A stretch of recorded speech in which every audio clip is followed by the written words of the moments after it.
So, hey, I was recently at the AARO conference. That's the Association of Appraisal Regulatory Officials. And you need to show up there. Appraisers need to be represented a little bit better there. Josh was there, president of the NAA, representing all appraisers. But man, I'd love to see some actual boots on the ground appraisers or more. There were some there. I'd love to see more there. I bumped into somebody, and I've known him for many, many years. He and I bump into each other on a regular basis on some of these national conferences and places like AARO. And we were having a conversation. We were sitting next to each other, and he told me about someone, and I was just intrigued. I was very interested. And he said, she has to be the oldest living SRA.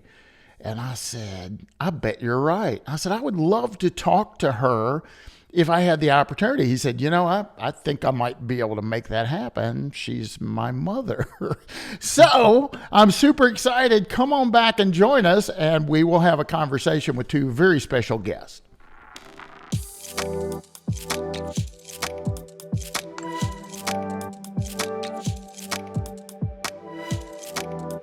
Hi, this is Bryan Reynolds. You're listening to the Appraisal Update podcast, brought to you as always by the great folks over at Appraiser eLearning.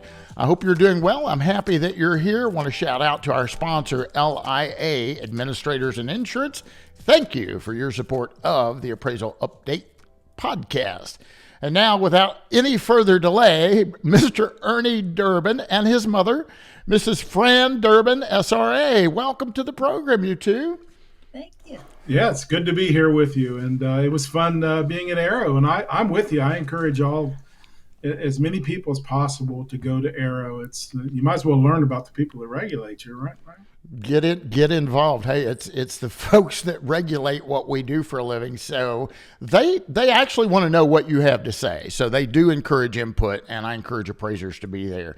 But I want to focus on your mom during this conversation, Ernie. So you're going to have to be quiet a little bit. I know that's hard for you and I to do. I mean, with the two of us in the room, there's hardly any oxygen left with Brian in the room. That's very, very true. Mrs. Durbin, welcome to the program. How are you doing today? I'm fine, thank you. It's always a pleasure to get out with my son. Well, we certainly appreciate you spending some time with us. And I'm not allowed to ask a lady their age, so I'm not going to do that. Ernie said he thinks maybe you're the oldest living SRA. Well, I think I should be proud of my age. Well, then you're certainly able to share your age with us. I'm just not going to ask. So if you would like to share that with the audience, you go right ahead. 97 in August. 97 years young in August. Well, happy early birthday. You look amazing. And I certainly appreciate you being here today with us. So when did you start your career, and in what capacity? What did you start out doing back? I believe it was in the 1950s, right? Yes, I started out in real estate, and I worked for a broker for about 3 years. And then I had a brother and a father that had license, and they kept telling me and pushing me to get my brokers. And I did. Oh, wow. Okay. Start our own company right out of the bat. Uh-huh. So you had your real estate license, you got your broker's license, and you didn't stop there. You opened your own real estate firm. I did. And then get this, she hired my father. Of course, he wasn't my father then. And that's how they met. And then later on, they merged companies. Very nice. So let me ask you, I mean, you had a lot of success in the real estate field. You became president of your local real estate board. I believe in around 1968, I was told that you became Realtor of the Year. Is that right? Yes.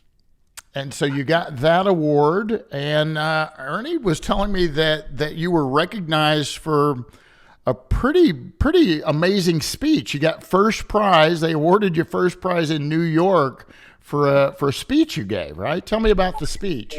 I did. That was really exciting. I bet.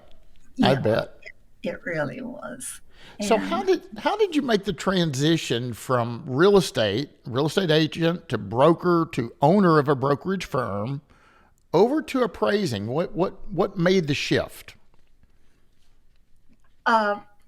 time, I put my all into the real estate business because I enjoy people, and nothing pleased me more than pleasing them on the outcome of a transaction.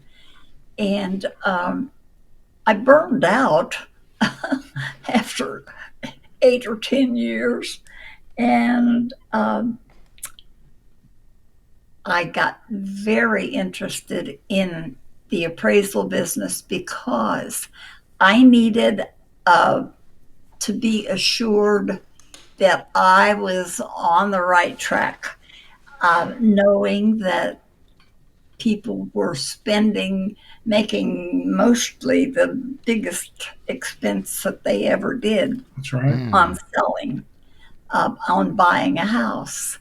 And so I put my heart into it, and it worked. Yeah, started in 1972 appraising, and then really kind of specialized in appraisal around 78 or 80, something like that. So So I've been told a lot that, and I have my real estate license too, but I do very little of that. I'm mostly an appraiser, right? That's what I love to do, and I focus primarily on that. And I've been told that real estate agents are more, social creatures, which they need to be, that networking and getting deals, right? And appraisers are more in line with critical thinking and problem solving and solving the problem, if you will. Tell me, you've done both. You've done real estate, you've done appraising. What is it about appraising that you like so much back when you were practicing? I think the fact that I could back up my figures, so to Right. speak, and assure them that they were doing the right thing. I love people, and I had seen many people disappointed, and I wasn't going to be part of that any longer. I wanted to go for the gold. And I don't mean that in the money, although I like that too. Sure, sure. What was some of your less things that you didn't like as much? I mean, what were out of everything you did as part of being an appraiser? What were a few of the things that you didn't enjoy quite as much? When I found out there was a mean little dog. And Yeah, we hate those too. Yeah, those dogs. And you said little. It's always the little dogs. And it's the yeah, little suckers that'll get you. no, I truly enjoyed being able to assure myself of the value of the property that I was showing, and or appraising. appraising. Yeah, Boy, that's hard. The switch over there, Sure. because I was deeply involved in both. yeah. But I You weren't much of a fan of doing inspections in inclement weather, as I recall. no, I especially rode along with her a few times and did the measuring while Yeah. she was in the warm house. There you go. There you go. A good use of a trainee back in the day, right? So, Hey, so she was my instructor. yeah. So, and I want to talk about that a little bit. Back, gosh, even when I started, there was no such thing as licensing, right? There was, I could give you a clipboard and a camera and a tape measure, and presto, you're an appraiser. And I can only imagine as a female appraiser, how many other female appraisers were there that you knew? or were you kind of a lone wolf out there? When I joined the board, I became the third woman appraiser. And that was in the real estate business, and it got even smaller on the appraisal side. I mean, when you think about the late '70s, Yeah. there were not a lot of female appraisers out there, right? Thanks for that help. Yeah. I told him before we went on here that this is tougher than an audition for television. Oh, no, no. I'm gonna be gentle on you. I won't beat you up too much. No, I want to hear your story, and I know my listeners and viewers want to hear your story too, because gosh, you've had to see a lot of changes. I mean, when I started in the profession, we typed appraisal reports on a typewriter, and Fannie Mae wouldn't take white out. Tell me about when you started, because there was no software. Windows wasn't around. DOS wasn't even around. What did you type them on a typewriter, or did you write them by hand, or in your early days, how did you do it? We typed it on a typewriter, Okay. and until my son was talked into coming into the business after college graduation, he, within weeks, started pushing for a Computer. yeah, the whole works.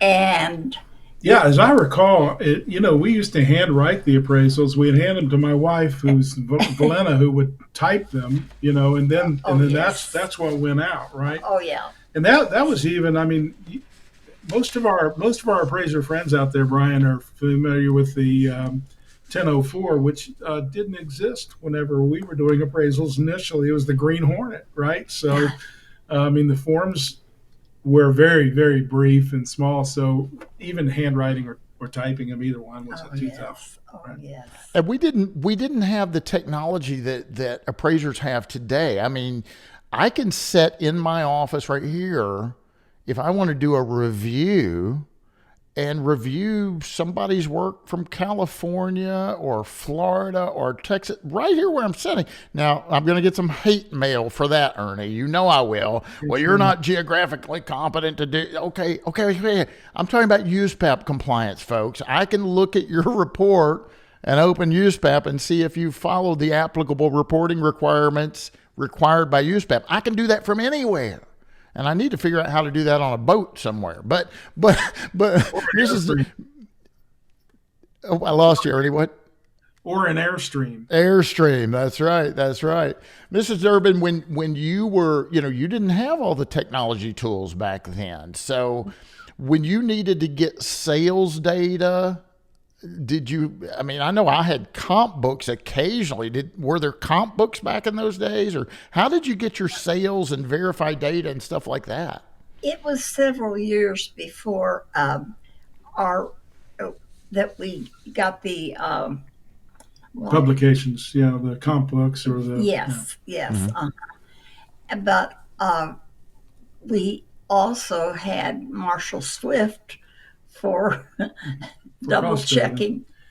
But a lot of our, I remember I knew my way to the courthouse and back so much, Brian. I would be up there and guess what? It was too expensive to photocopy those property cards. So we had thin paper we'd put over, and I'd trace the sketch and make all the notes from there. I mean, that's what we were talking about back in the late '70s. Yeah. Right. So Ernie is, he's well respected in the business. You should be very proud of your son, Mr. Ernie. He does a really good job. How have you kept abreast, or have you kept up with the changes? Or once you retired, you're like, I don't want to hear the word appraising again, or is it something that you like to keep up with? Oh, I do like to try to keep up, but I'm lost completely now. Yeah. The changes were just unbelievable, Yeah. and it seemed like they just tumbled over each other. Oh, that's the way we feel, right, Brian? Absolutely, absolutely. And I see here that Ernie gave me a note that said you've attended a couple of conferences. You went to Val Expo in 2010, 2018, and you heard Ernie speak. I mean, I assume he did an okay job. You had to be pretty proud of your son up there speaking on a big stage, huh? Not only that, I was proud of the men that came up and told me about Ernie as a man, and it was all good. And nothing can please a mother any more than that. Yeah, Nothing. yeah. Yeah, I deliberately avoided the people that she shouldn't talk to. You said you guys stay away. Don't tell my mom anything I don't want to know. Well, I need to take a quick break, but when we come back, Mom, I would like for you to tell a story on Ernie. All right, just pick anything you want from his childhood or from last week, whatever you want, but not yet, not yet. As soon as we come back, I want a good old story on Mr. Ernie, if you can think of one. So give me 1 minute here. I want to take a second to thank our sponsor, LIA Administrators and Insurance. You know, since 1978, they've been offering E&O insurance to valuation professionals just like you. LIA applies superior customer service, exceptional liability education, and unparalleled claim defense to serve over 10,000 real estate professionals all over the country. They issue all types of insurance, commercial bonds, general liability, cyber liability, and much more. Visit liability.com to learn more about how LIA can help protect you. So back to my guest. LIA is my insurance carrier and has been since we've ever had E&O. And so I also give a thumbs up to them. I don't think they're going to cover what's coming up with this story, though. I have no idea. I love it. I love it. So there you go, LIA. Ernie, one of my guests, shout out to you as well. All right, Mrs. Durbin, have you had a minute to think about a good story? Swirling. My mind is swirling. I bet. He was never dull, to say the least. But I have to tell you, first of all, that he was an imp also. But Now the past tense must mean one of, right? yeah, yes, I am talking about that because I want to tell you the funniest thing in the world. On Sunday, when we went to church, he walked like a big, tall man would walk, and he stuck a Bible under his arm, and he had every saint in the church house remarking about what a wonderful child he was. Yeah. Yeah. I love that. I love. My dad would always look around and say, "Who are they talking about?" Well, your mom just said it all when she squealed out a little bit. That pretty much sums it up right there. I think what you're trying to say is he had them all fooled. Is that what you're telling me? Well, yeah, in that, yes, in that. Oh, vein. that's great. That's great. So let me ask you, you've been retired for a little while now. Do you miss it? Do you miss appraising?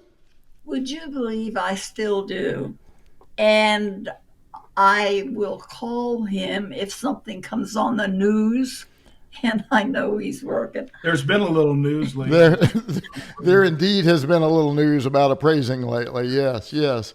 Well, that's encouraging for me to hear, and it's probably encouraging for my audience to hear, Mrs. Durbin, because I think I've kind of got the outlook that once an appraiser, always an appraiser, and it sounds like that's how you feel. That's exactly right. I just the several appraisers that closed up shop just were lost. If they really missed it like a friend or something, because it just filled, you know how it will fill your day, not only going out to see the property, coming back to the office to work it up. Uh, if you get one call from anyone that's worried, the first thing you do, I really believe, is to try to assure them that we're on the right track. If they've made an offer and get scared, and of course you can't tell them what it appraises for, Sure, or we sure. couldn't at that time. No, we still can't. You As a still matter of can't. fact, we can't more now. Yeah, So, yeah, that's true. Yeah, we have a confidentiality, a client appraiser confidentiality. Hey, let me ask you about that. We've had, we talked about when you were in the field, there was no such thing as licensing. So you didn't have that regulatory oversight, right? You pretty much could do whatever. Now to that extent, I know, and my listeners probably know. If they don't, we'll tell them. You couldn't pick up a clipboard tomorrow and say, I'm an appraiser, and probably get a lot of business, because the banks and the clients wanted to know, what kind of training you had, that they could put some trust in you, because they really valued our opinion. Gosh, some of the changes since 1972, we had the savings and loan crisis. So FIRREA, the Financial Institutions Reform, Recovery, and Enforcement Act of 1989, became federal law. And that's still with us. USPAP came on the scene. We had state licensing, and then, the New York Attorney General's office got mad at Fannie Mae and some others, and Fannie said, okay, we give up. We'll create this thing called the HVCC, right? And that came around, and gosh, that was going to sunset. And then the Wall Street Reform and Consumer Protection Act came out, commonly known as Dodd-Frank. We got UCDP out. We got collateral underwriter out. I'm getting a headache here. Out of all the changes that you've seen in your career, what is the biggest change you think you've seen that impacts how appraisers do their job? The well, of course, first most of that stuff, beginning in 1989, Mom retired in 1990. So a lot of this stuff occurred after the fact. But, there were some technological changes that we got to enjoy together. Believe it or not, a fax machine. I mean, there once was a time when we didn't have a fax machine. And when I explained to Mom what that could do for us, back then they were $4,000 for a fax machine. It was thermo paper, right? And she said, go out and get one of those. Wow. But there's been some technology changes. But what at the end of your career, what were some of the changes that you remember? Well, I want to back up for just a minute, because he brought a subject up that's near and dear to me. I think in my day, the most important thing was to establish a rapport with the people, that let them know you really cared, and that you were working for them. And once they're assured of that, they relax, and you can tell them you can produce your reports and get it back into them. But of course, HVCC changed all that. One thing is, can you imagine, Bryan, your whole career before all of these things? I mean, we enjoy the technology, but a lot of the things that you listed off a few minutes ago have been regulatory, oversight that has really kind of changed the way we do business. It was more, there was a lot more trust involved, I think, Yes, that's whenever what I was whenever trying to Mom say. was in the business, right? Yes. Your clients, since you didn't have to be certified or licensed, hey, the way you distinguish yourself was getting an SRA, with an organization that had ethics that you had to adhere to, and education. Yes. So Mom's always been a proponent of education, though. Yes. Yes. Yeah, Yes, you like to hear. Yeah, absolutely. It's interesting that you're right. You know, it was kind of a firewall that got established that we can't go out and meet and greet the loan officers. And like your mom said, you know, we used to hand deliver reports, and the reason I like to hand deliver reports is I would hand a completed report to my client or a representative from the client. And before I left, they'd normally give me 2 or 3 more orders when I'm walking out the door. That personal relationship that you talked about, Mrs. Durbin, was critical back in the day. And then, you know, licensing came on the scene, and I believe that a lot of our clients looked at us more as a commodity as opposed to an individual service provider. I think we need to be regulated. I'm not saying that we should just throw out licensing altogether, but I think in some ways it kind of hurt us in that it kind of put everybody on, at least the clients think everybody's on the same page. And we know that's not true. Mrs. Durbin really cares about the work that she did and cared about the quality and maintaining those relationships. And as a consequence, flourished in her career. And I think that's what we as appraisers really need to do now. Mrs. Durbin, if someone is listening or watching and they're a new appraiser, or they're a trainee looking for a supervisor, or maybe they're a real estate agent and they're thinking, gosh, maybe I want to get involved in this thing called appraising. What kind of advice would you have for someone that might be wanting to get in and has some uncertainties, or maybe someone that is at the very beginning of their career? What kind of advice would you give to a new person getting into the profession? Education, education, education. Go to any schooling that is offered, appraisal school. Mm-hmm. And I think there's nothing that gives you security like being able to back up what you say with another source. And we need guidance from the beginning, and you can't get it from the broker because they're busy. Yeah, and they're also gonna, we have to vet information as appraisers. The brokers give us anyway, right? So that, and I think probably, what about being a member of an organization like the Appraisal Institute? Of course. Yeah. We encourage folks to join their state associations or coalitions all the time, and then maybe a national association as well. And so the whole thing is getting involved, networking, finding out what your colleagues and peers are doing.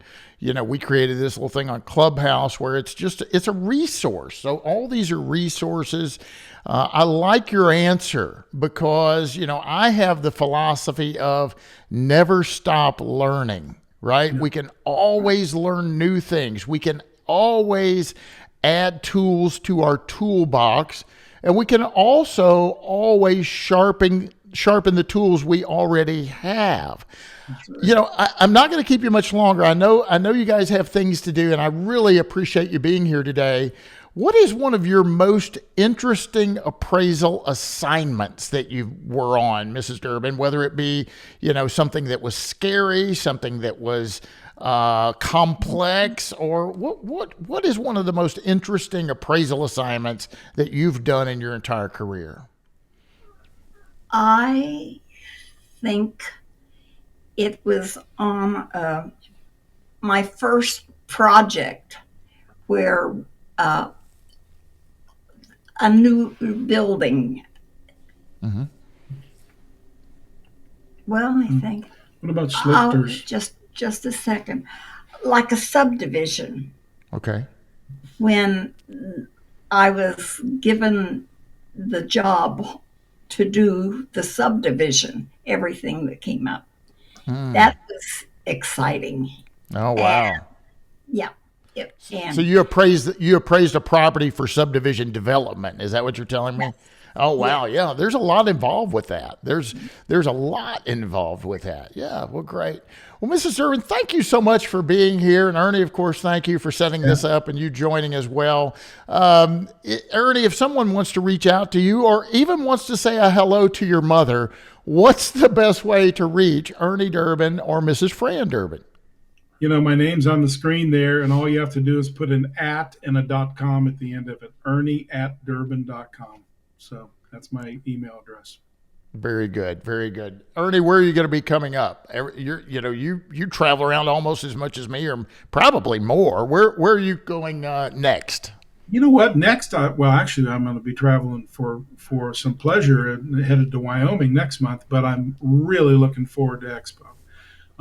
That's one of my favorite events a year, and of course the CRN meetings there, and then on to AARO, and definitely make the other conference in the fall.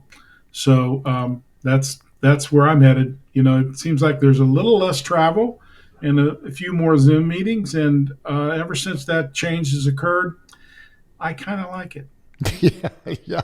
You can do this from anywhere, can't you? Mrs. Durbin, I can't get rid of him. He just said he's going to be at Val Expo, which, by the way, Appraiser eLearning owns that now. I'm going to bump into him at AARO in Salt Lake City, and then he just mentioned the Appraisal Summit come the fall in September in Las Vegas as well. So we're going to bump into each other a lot. Mrs. Durbin, you have any final words you want to give us before we leave today? It's been a pleasure to have you on. I deeply appreciate the chance of talking to you. I wish I had been able to delve in to my business a little bit more, and I might have been able to give you more. But I just been away from home, let's put it that way.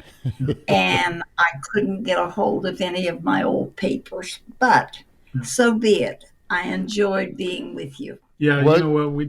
We didn't keep your files, Mom. After 5 years.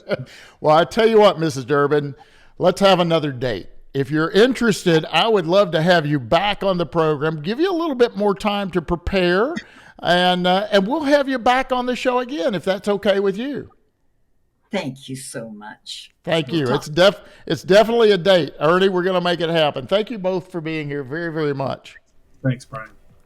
Ladies and gentlemen, you've been listening to the Appraisal Update podcast brought to you by Appraiser eLearning. Again, I want to thank my sponsor, LI Administrators and Insurance. What a great, great guest, Mrs. Fran Durbin, SRA. I look forward to having her on again very, very soon. Until next time, please be safe, make some money, and happy appraising. The Appraisal Update podcast is brought to you by Appraiser eLearning.